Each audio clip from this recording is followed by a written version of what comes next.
خاوتي وداتي مسلخ عليكم بونسوار تو الموند اهلا وسهلا مرحبا بكم يا جماعه الخير السلام عليكم وزول في الاول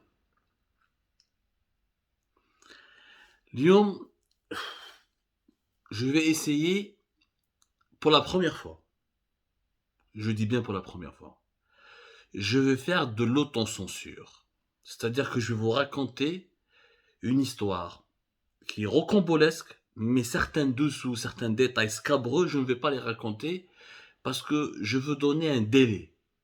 Je donne un délai, une opportunité, une chance aux acteurs de ce scandale pour qu'ils puissent se rattraper. Vous savez, je suis un opposant, mais qui aime son pays. J'aime pas salir mon pays. Je ne suis pas heureux d'être en exil. Moi, j'ai fait du journalisme depuis Alger. Je ne l'ai pas fait depuis l'étranger. Moi, j'ai créé Algérie, part à Alger, Chalaga, au cœur de la capitale. Et j'étais obligé de quitter mon pays. Ça me fait pas plaisir de raconter des mauvaises choses sur mon pays. Ce soir, je ne vais pas tout dire parce qu'il y a certains détails qui concernent la vie intime de certaines personnalités du pouvoir algérien. وكنت نقول لكم على الأول que l'affaire de la petite Myriam, l'affaire de la petite Myriam Chorli, سمعوا مليح, l'affaire de la petite Myriam Chorli va nous emmener, ou la va nous mener vers des découvertes scabreuses, vers un scandale d'État, et qu'il ne s'agit pas d'un simple conflit familial. Cette petite fille née en 2015, qui a été kidnappée en janvier 2017 par sa mère, Mona Afef Hani, qui est la fille de Fatma Bouali. Au côté complet du personnage de Fatma Bouali, c'est un personnage scabreux. J'ai trouvé qu'elle a un relationnel exceptionnel, qu'elle a des relations très poussées, très approfondies au sein du pouvoir algérien. Et ben, notre enquête nous a mené vers la découverte de l'incroyable. Vers l'incroyable. Ce qui explique d'ailleurs l'impunité dont a pu bénéficier cette famille qui a enlevé cette fille pour la priver de son papa français, converti à l'islam, je le dis toujours, même si je suis un grand tolérant, mais pour anticiper les critiques et les paroles de certains fanatiques, de certains idiots. Son père est un Français converti à l'islam. Les valeurs de la religion.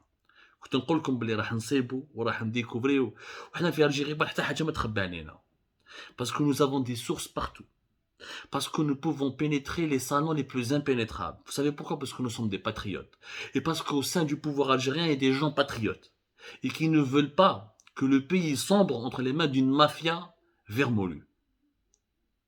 C'est pour ça que nous arrivons, et tout se sait en Algérie, tout se sait. Les murs ont des oreilles en Algérie.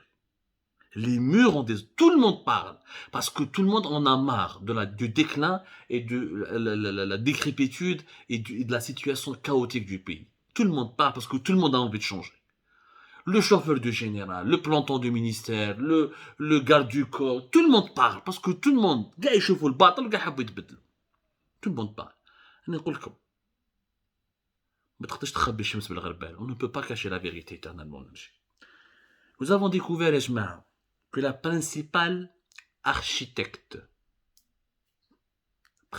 l'architecte principal de ce kidnapping qui remonte maintenant à 6 ans, à savoir Madame Fatma Bouali, que j'ai essayé de joindre à maintes reprises. J'ai appelé plusieurs membres de sa famille, en leur laissant le message et par la consigne, en les invitant à lui dire de nous contacter parce que nous faisons une enquête sur elle.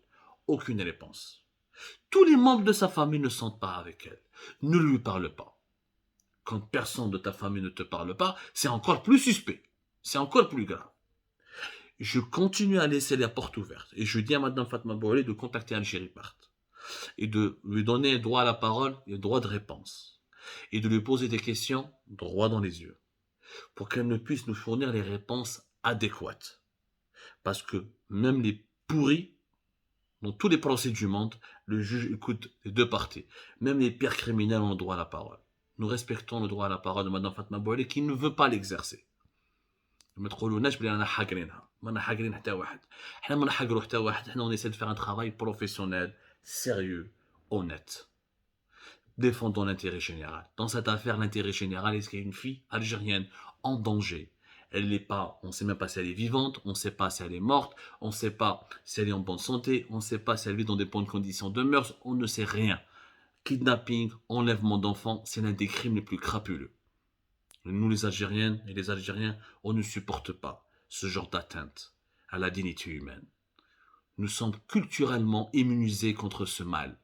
Nous n'acceptons pas ce mal. Ça, c'est du mal. Et le mal, comme disait un poète polonais, arrive à triompher lorsque les gens de bien se taisent. Nous n'allons pas nous taire, d'autant plus que ce que nous avons découvert. L'architecte principal de cet enlèvement était la conseillère de M. Mohamed El Ben Amr, l'un des hommes les plus riches du pays. Quatrième, pas quatrième, cinquième ou sixième fortune du pays, derrière les frères Koninev, Ali Haddad, Rabrab, Tahkout, Ulmi et ce qu'on appelle Hajj Hadak, Mahzouz, Ahmed Mahzouz. C'est l'un des pays, c'est l'un des hommes les plus riches du pays avec une fortune qui dépasse les 600 voire les 700 millions de dollars. Madame Fatma Bouali a joué un rôle important avec Ben Amr.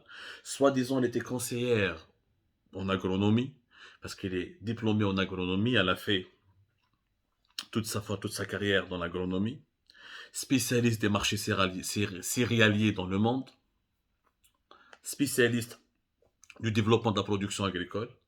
En fait, tout ce parcours, toute cette spécialité, tout ce savoir accumulé dans l'agronomie n'est qu'un paravent, n'est qu'un prétexte, parce qu'auprès de M. Ben Amr, c'est pas ce qu'elle a fait. En tout cas, c'est parce qu'elle n'a pas fait que cela. Je ne remets pas en cause ses compétences, ce que je remets en cause, c'est son intégrité morale. تحصلنا على معلومات مؤكدة, des informations confirmées, détaillées, fiables. Madame Fatma Bouali était, entre guillemets, la rabatteuse de monsieur Mohamed El Aid Ben Amr. Mohamed El Aid Ben Amr est croupi en prison depuis le début de l'année 2020.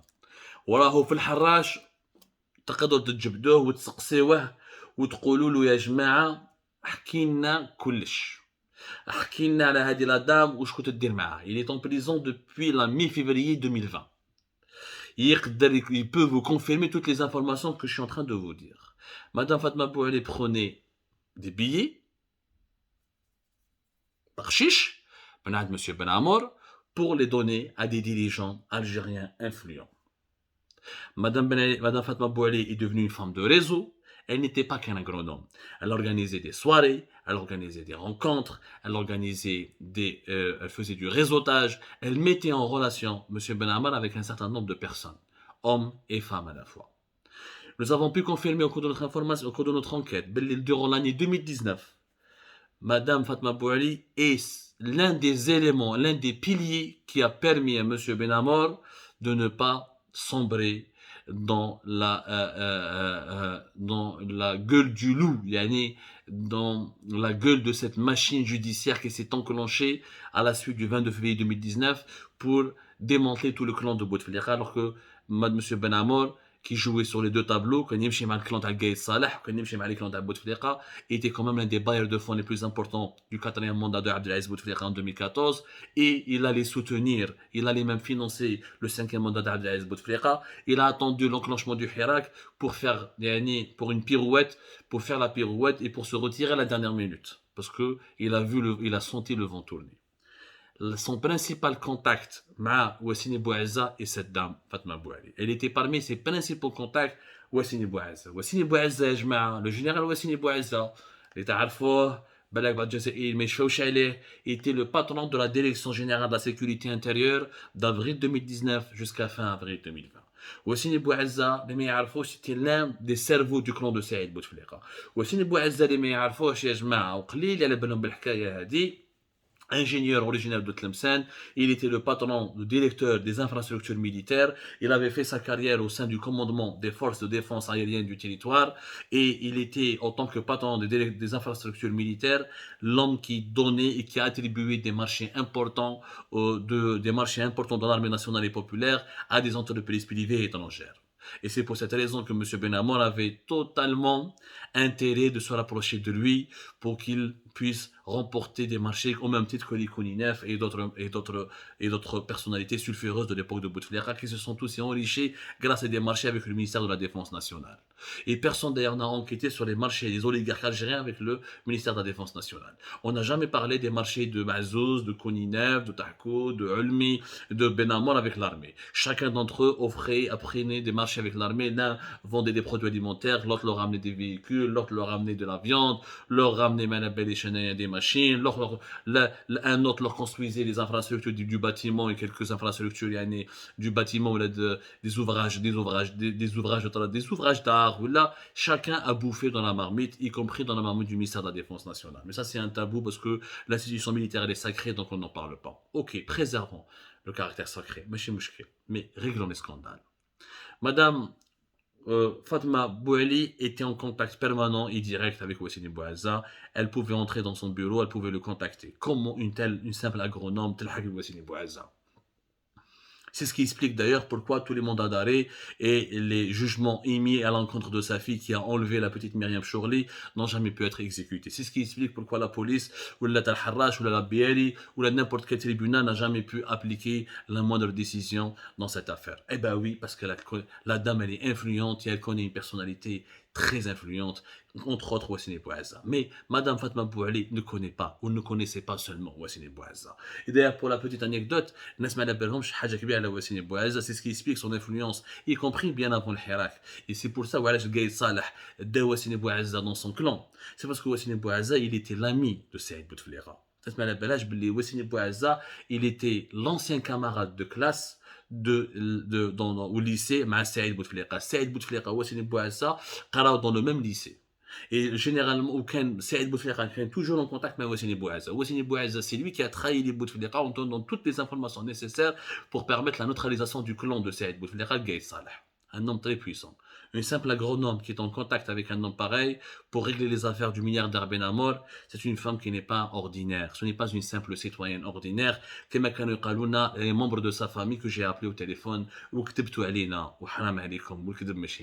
parce qu'il ne s'agit pas d'une affaire de pot de vin ou d'une affaire d'enrichissement illicite, il s'agit d'un kidnapping d'enfants. C'est ce qui explique d'ailleurs pourquoi il y a autant de coffres-forts à Al-Harrach, chez le domicile de Madame Fatma Bouali.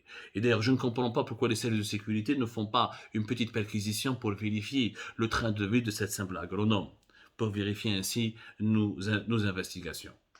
C'est ce qui explique d'ailleurs les déplacements récurrents en Europe et en France d'une dame de Madame Fatma Bouali qui transportait avec elle toujours 10 000 ou 15 000 euros à chaque voyage. C'est pas le train de vie d'une simple agronome. Mais nous avons découvert encore d'autres choses. Que Madame Fatma Bouali était en contact avec le Hamel, M. Abdelghani Hamel, puissant patron de la police algérienne pendant 8 ans, de 2010 jusqu'à 2018, qui est tombé juste après la fête de la cocaïne. On y a fait le Hamel, khlas. نعرف الهمل في الجزائر هو الشيكور تاع البلاد. Comment une telle femme pouvait avoir autant de pouvoir? Comment? Ah bah, beaucoup de familles nous regardent, je pourrais pas vous le dire, mais on se dirige, malheureusement l'affaire, je le dis malheureusement, l'affaire de la petite Myriam Chourli est en train de nous mener vers une deuxième affaire Maya. Je fais Maya, la blonde de Moriti. Ah, la fameuse sulfureuse blonde de Moriti, les scandales, la fameuse femme qui se faisait passer pour la fille cachée de Bouteflika, et les soirées arrosées, Flavilla Taha, Club des Pins, fait Moriti, les contacts qu'elle avait avec Ali Weli, les ministres, le secrétaire particulier de Bouteflika, Mohamed Rougab, ou donc Maya Raif al-Habs, vous pouvez retrouver sur Algérie Part toute l'histoire que nous avons racontée sur Maya, et tout ce que nous avons pu révéler sur la blonde de Moriti. Malheureusement, on se dirige vers un scandale pareil. Peut-être que Madame Fatma Bouali n'est pas blonde, mais elle a emprunté, je pense, d'après les éléments qui nous sommes en notre possession, des éléments concrets, des éléments matériels. Elle est en train d'emprunter le même chemin. Exactement, elle a emprunté plutôt le même chemin. Réseautage, relationnel, monde obscur, monde de la nuit, l'intermédiaire entre le milliardaire Ben Amor et pas mal de dirigeants militaires et civils, ça rappelle réellement très portrait la femme de Maya, l'affaire Maya B, la fameuse Maya B de Club des Pins. Pour rester gentil et bien élevé, J'ai toute la liste des dirigeants avec lesquels Madame Fatma Bouali est traitée pour le compte de Monsieur Benamor. Toute la liste. J'ai même des détails croustillants, et des détails très intimes, et des détails très personnalisés. Et en Algérie Park, nous avons une éthique et une morale. On se refuse de verser dans nos sensationnels. Mais si nous avons une morale, malheureusement, je dis à ces dirigeants algériens, اللي هم فاهمين لما يشوفوا فينا les émissions تاعنا راهم يتبعونا وجاب ربي على بالهم de quoi je parle. Si par malheur ce genre d'information tombe entre les mauvaises mains de personnes d'une moralité douteuse, de certaines personnes qui feraient tout pour détruire l'image de l'Algérie, ou là d'une certaine presse étrangère qui voudrait bien s'emparer de n'importe quel scandale de mœurs ou de financier ou un scandale de moralité pour encore enfoncer l'image de l'Algérie dans la boue. Je vous laisse imaginer les conséquences. Alors de grâce, ceux qui ont été complices en protégeant la famille notamment la personne de Fatma Bouali, et ceux qui ont été complices en protégeant, en passant sous silence cet enlèvement de la petite Myriam. Je leur dis que vous êtes dans des sales draps. Cette affaire, vous avez suivi une personne qui vous a mis dans des sales draps parce que cette affaire, comme elle va vous exploser à la gueule. Et tous les secrets que vous craignez, qui étaient secrets, voilà, belle comme de quoi je parle, et j'essaie de parler avec des messages codés, mais je te fais un mot mlih. Et je parle de dirigeants militaires et civils. Tout ce qui s'est passé de 2013, 12, 13 jusqu'à 2019 est entre nos possessions. Et nous sommes en train de confirmer, de vérifier, de tout contextualiser. De tout contextualiser. Et après, nous allons juger de ce qui doit être porté sur la place publique et de ce qui ne peut pas être porté sur la place publique. Je rappelle entre guillemets que M. Benamor avait une très bonne relation avec l'ambassade de France. Donc, un message pour nos amis français. M. Benamor entrait à l'ambassade de France comme s'il entrait dans un restaurant, quand il voulait. Ça, vous le savez, M. Xavier Driancourt, l'ex-ambassadeur de France, il peut même en témoigner. Donc, les blocages, les sabotages dont ont été victimes plutôt les recherches menées depuis 2017 pour retrouver la petite Myriam ont tous pour origine ce réseau d'influence de cette ex-conseillère secrète de milliardaire Benamor. Un réseau d'influence puissant au sein de l'armée, au sein de la police, au sein de la justice, et chaque jour nous sommes en train de découvrir les ramifications de ce réseau. Ce que je veux dire à ces dirigeants algériens qui ont été impliqués dans cette histoire, parce que comment ils ont pensé aider une femme qui leur a rendu service, qui leur a présenté une personne, etc. On va l'aider. Ils ne pensaient pas qu'il s'agissait d'un enlèvement aussi grave. Certainement, Fatma Bouali les a boratini, un pédophile ou un chrétien, un salopard, elle a désigné, elle a dû dire tout le mal qu'on ne peut pas entendre, tout le mal le plus absolu sur le papa de Myriam, juste pour noircir son image et juste pour pousser ses interlocuteurs, pour les inciter à l'aider à organiser l'enlèvement de la petite Myriam Chorley. Je dis à ces dirigeants-là que vous avez des secrets qui n'ont pas intérêt à parvenir à certaines personnes de votre entourage. Et que cette femme, ou là cette personne, ou là des membres de son entourage qui vous font du chantage, il est temps de ne plus céder à ce chantage. Il est temps de vous éloigner de cette personne. Et il est temps de cesser de la protéger, de la soutenir, parce que cette affaire a pris des dimensions inquiétantes, alarmantes. Elle a pris une dimension politique. Parce que quand on utilise le pouvoir, la fonction, les prérogatives pour protéger, offrir une impunité à une femme qui a poussé, incité sa fille à kidnapper, à enlever une petite fille pendant 5 ans, presque 6 ans, ce n'est plus une affaire de mœurs ni une affaire de famille. Ça devient un scandale d'État. Parce qu'on a utilisé les institutions de l'État, on a utilisé le prestige du pouvoir, et on a utilisé ce que le pouvoir a de plus machiavélique, c'est-à-dire l'influence sur les autres, pour cacher, pour permettre à une femme de kidnapper sa fille, pour permettre à une ex-belle-mère d'organiser l'enlèvement de sa petite fille, avec la complicité de la maman même de cette fille. C'est une affaire d'une extrême gravité. D'une extrême gravité. On nous a promis que la semaine prochaine, il va y avoir de bonnes nouvelles, que la semaine prochaine, cette affaire sera traitée comme il se doit, que cette affaire sera résolue. J'espère que les autorités algériennes iront jusqu'au bout. En tout cas, nous, notre enquête ira jusqu'au bout. Toujours pour l'intérêt général. Nous n'avons de problème avec personne. Nous voulons du mal à personne. Nous voulons juste que cette mafia, l'Isaba, cette mafia parallèle, arrête de protéger une personne influente dans une affaire d'enlèvement d'enfants. J'espère que le message sera bien reçu. J'espère vraiment qu'il a été bien enregistré. Et nous attendons les échos et les réponses. Merci à vous, Ejma.